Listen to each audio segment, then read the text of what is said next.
Throughout a storied career in magazines and media, Tina Brown has had many triumphs and even a few setbacks, but she's always managed to stay in the game and keep everyone guessing as to what she'll do next. I'm Kelsey Hubbard, joined now by Tina Brown, the founder and editor-in-chief of The Daily Beast. Indeed I am. The Daily Beast is my latest love child.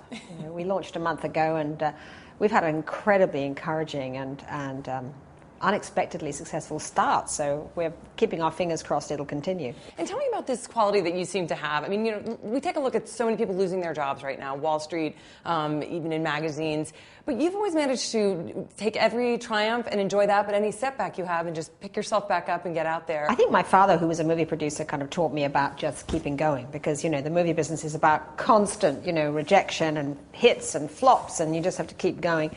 So I guess I kind of imbibed it a little bit in my genes. But also, I've learned a huge amount along the way, and the people I admire are the ones who can reinvent themselves. And when we look at the business of media, or business in general, in your career, being a leader in your industry, have you had challenges being a woman that you think men don't have or that were different?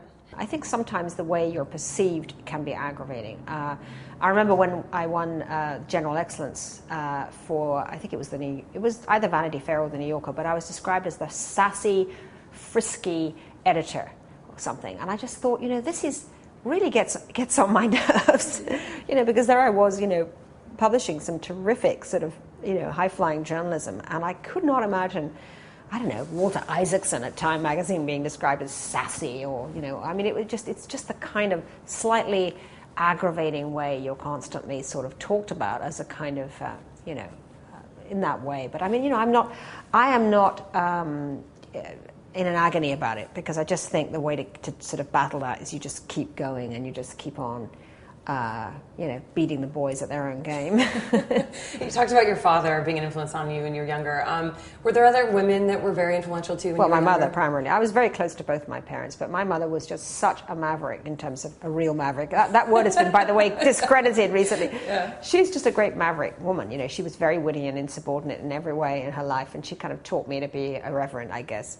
I've always had a very close girlfriends. I have a ton of girlfriends. And I think that friendships among women are incredibly important. You know, in my girlfriends, I've got two immensely close friends in England, and I have a sort of cadre of very, very smart women friends here in the United States who I think have been as much of a mentor to me as anyone, just in their friendship. You mentioned network, whether it be friendship or in business. How important has networking been for you? Being a participant is important. I mean, I've always wanted to do things like get involved. You know, when people come to me and say, will you be on the board of something and help to do this or whatever, I have to stop myself from jumping in, because I'm very responsive in that sense. So I think it's important to participate when you're asked to participate, whether it's, you know, sometimes philanthropy can not just be an amazingly sort of heartwarming thing to do, but actually lead you into extraordinary relationships and friendships that stay with you, and really good sort of karma in a way, which I think is a wonderful thing to be able to do.